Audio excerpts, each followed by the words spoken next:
Ano po meaning ng baha sa panaginip? Miss K. Asa na yun? Miss K. Ang baha, tubig, di ba? Anong kulay yung baha? Ano yung nakita mo? Ito ba ay maraming nasalanta? Maraming nasaktan? Maraming lumubog? Ano mo? Kasi kung yun ang nakita mo, very bad yung dream. Very bad. Ibig sabihin, nag-warn na. May warning na. Dapat maghanda-handa. Kasi maaring mangyari, binibigyan ka lang ng warning. Ang tubig, kung maganda, malinis, bukal, o dagat, iba't iba ang meaning niyan. Naginip ako ng red book, tapos parang Islam, yung laman. Tapos sabi nung matandang nag-abot, sa'yo yun. Make it a point na magdasal ka muna bago matulog. Tapos ulit-ulitin mo hanggang makita mo. Gusto mong buksan yung libro because you can actually do it para makita mo yung laman. Or hanapin mo yung matandang yun in your dreams before you go to bed. Paano mag-manifest? Before you go to bed, hilingin ninyo yun. Pero palaging magdadasal. Iba yung nagdadasal kasi naririnig yan eh.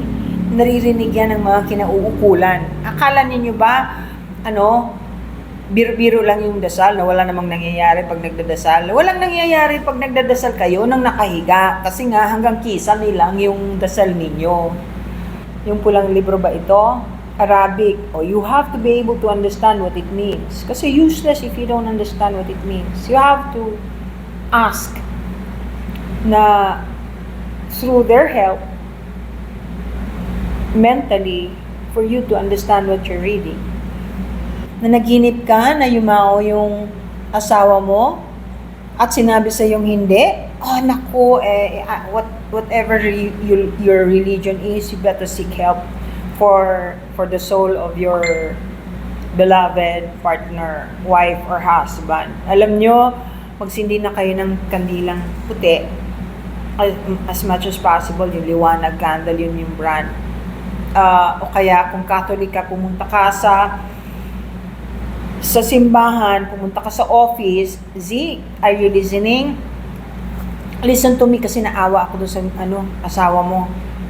Punta kayo doon sa office ng simbahan ninyo, tapos sabihin mo, gusto ko po ng Mass for the Dead.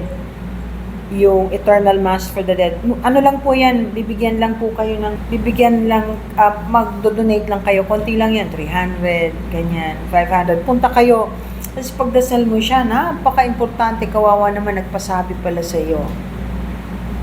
Kausapin ko muna tong nagtatanong tungkol sa ginto ng bahay. Number 1, paano mo nalamang may ginto? May nagmarites ba sa iyo o history ng bahay ninyo? Ang ginto, kumpara sa isang tao, para sa isang nilalang, alam niyo kahit hindi kayo maghukay ng maghukay, haangat yan. Kumpara sa iyo. Pero pag pinilit ninyo, either mamatay ka, magulo ang buhay mo, buong pamilya mo magkasakit, o mabaliw ka. Yan. Huwag kayong magpupumilit. Kasi, isipin ninyo, ako nakikita ko kung nasaan yung mga nagpapatingin, kung nasaan yung ginto. Nakikita ko. Bakit wala akong ginto? Kasi alam ko ang kapalit. Lalo na pag hindi talaga para sa'yo, hindi mo makukuha yun. May mga rituals na kailangan gawin. Meron sa akin nagpunta na nanghihingi ng tulong para maituro ko sa kanila kung nasaan yung ginto na hinuhukay nila. Ito malaking korporasyon na to I mean, meron sila mga backhoe, malaki yung lugar na pinaguhukayan nila. Ito yung isa lang yung kukwento ko sa inyo. Tapos sabi sa akin, gusto lang namin malaman kung may ginto ba talaga. Ayaw naman ibigay sa akin yung address. Sabi ko, parang nagdududa kayo, ba't pa kayo nagpunta rito? Alam nyo ba, kaya kong ituro sa inyo kung nasaan eksakto, kaya kong i-describe sa inyo yung lugar na kinaroroonan ng backhoe, kung nasaan yung bato, kung nasaan yung kubo. Nakikita ko yan eh. So, wag akong daanin sa ganon. Pag ginanon ako, lalong sabi ko, mahal ako maningil. Hindi ko muna sinabi na kung hindi naman inyo, hindi nyo makukuha. Kasi totoo naman yun eh. Kung sa'yo yun, magdasal ka lang ng taimtim. Mangako ka kung ano yung gagawin mo kung sakali makuha mo. At saka hindi naman kailangan makuha lahat. Kasi umaangat yan. Kahit na kunyari, kalahati lang ng isang pagkalaki-laking baol. Mariosep, edi ano ka na? Ang yaman mo na, ang dami mo nang magagawa. Well, bukod pa dun sa bantay, yun ang ibig ko sabihin. Yung bantay, yun ang magbibigay kung para sa'yo talaga.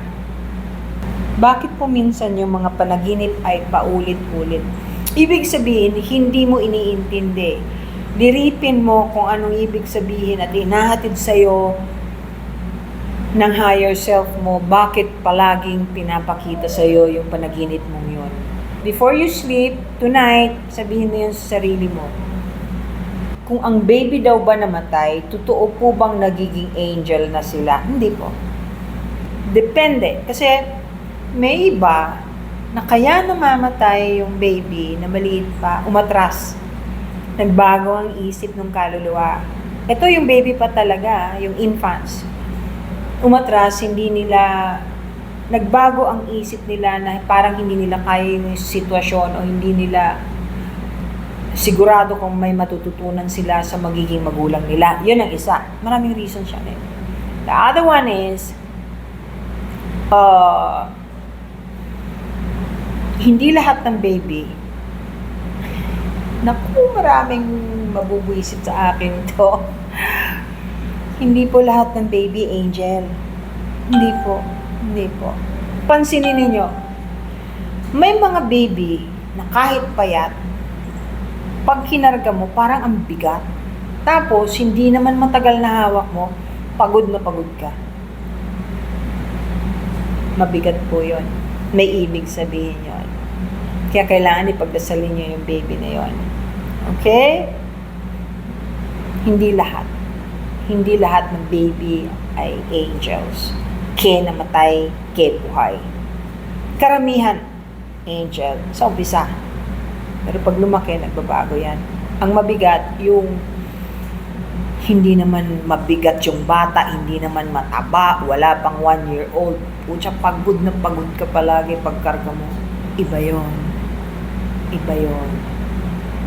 Ang reincarnation ay maaring mangyari. Kunyari, highly evolved being ka. Ibig sabihin, marami ka ng kaalaman, malinis ang iyong puso, maganda, pinagpag ng iyong kaluluwa, maganda ang inyong intensyon. Pwede kayong ma-reincarnate para tumulong sa kapwa, o maging teacher, o maging guide. Yun yung mga nagiging santo kung minsan nagsasakripisyo. Saka lang sila nakakabalik. Pero hindi kailangan palaging bumalik na bumalik. Yung ulit ng ulit. Ibig sabihin po, hindi ninyo natututunan yung dapat ninyong matutunan. Kaya balik kayo ng balik. Hanggat walang closure, hanggat hindi ninyo naisa sa tama yung dapat ninyong isa tama to correct the mistakes and for you to learn from it, you will want to come back and learn so that you can graduate. Yun po ang ibig sabihin. Maraming salamat sa tulong ninyo. Nagbibigay kayo ng mga gifts sa akin. Kasi dyan lang naman ako. Apple DC, thank you. Enrico, thank you for the roses. Ang daming natutulungan. Dien, thank you.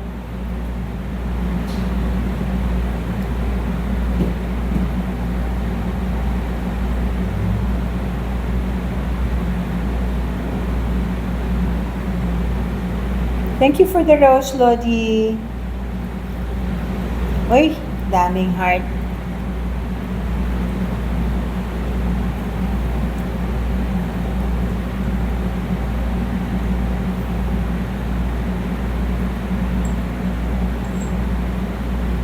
In the Enchanted River po. Saan yung Enchanted River? Maraming Enchanted River, maniwala ka. Kahit dun sa, kahit sa Banahaw noon, sa mga Banahaw meron dun.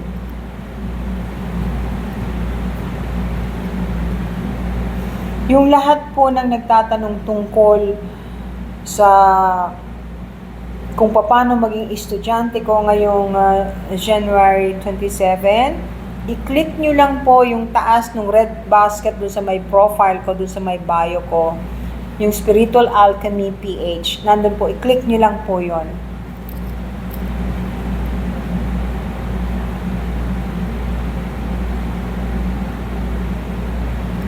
Ay, nawawala. Nagkahang. Ayun, bumalik na.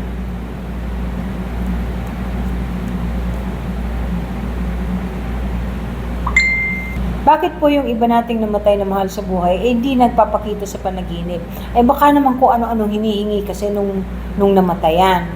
Yung mga ganyan, pagpapahingahin na po ninyo yung namatay ninyong mahal sa buhay. Ipagdasal ninyo. Kailangan nila ng dasal ninyo. Huwag pong sisisihin na umalis at namatay ka agad. Bakit kayo iniwan? Huwag po, hindi yun nakakatulong sa kaluluwa ng mahal ninyo. Huwag din po manghihingi ng numerong matatayaan sa wedding o sa loto. Kasi hindi nyo naman makukuha yan. Wala pong ganon. At saka siguro po busy, either nagpapahinga, nag-aaral, o kulang pa siya sa enerhiya.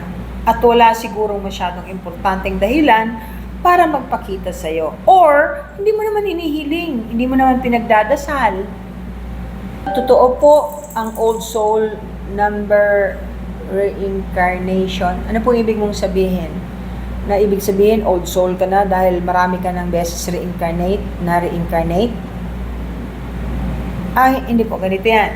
May mga tao kong napapaginipan, na kilala ko sila, pero sa totoong buhay, di ko sila kilala. Past life, siguro. Nagbibisita ka dun sa past life mo. Kasi kilala mo sila sa panaginip, pero sa personal, hindi mo sila kilala. So, yung present life mo, hindi mo pa sila namimit uli. Kung minsan kasi, maraming yung maraming rason. Pero isa sa pinaka-valid, yon yung past life. Yung rapture, hindi ko pwedeng, I do not want to pretend that I know everything about that. I know it's going to happen, and the 3 days of darkness will happen, but only the Father knows. Only the Father knows. Si Jesus mismo nagsabi niyan. Hindi siya nagsabi kung kailan mangyayari. But it's approaching. Mangyayari yan because of what's happening right now on earth. Hindi lang sa bayan natin, kundi sa buong mundo. Kaya, sana po, huwag na tayong mag-away-away. Sana maiwasan natin ang gera. Wala namang nananalo sa gera lahat natatalo. Sana po, huwag tayong mambastos, huwag manakit ng mga hayop, ng mga mahihina, ng mga walang pinag-aralan. Wala naman ng problema kung hindi ka nakatapos mag-aral o hindi ka nakapag-aral. Ang dami kong kilalang mga nagtapos ng kolehiyo na ang babastos. Meron ilan nandito. Ang dami namang pobre na hindi nag-aral lamang ang babait. Kaya, yung pong pag-iisip natin ay palagi ninyong make sure you know what you're thinking about. Make sure na aware ka doon sa iniisip mo dahil thoughts are deeds. Ibig sabihin, kung anong iniisip mo pala, kung masama, kasalanan na. So, wag kayong mag-iisip na masama sa kapwa. Lalo na kung wala namang ginagawang masama sa inyo. Katulad nung ibang basher dito na akala nila hindi bumabalik sa kanila yon. Kawawa naman kayo.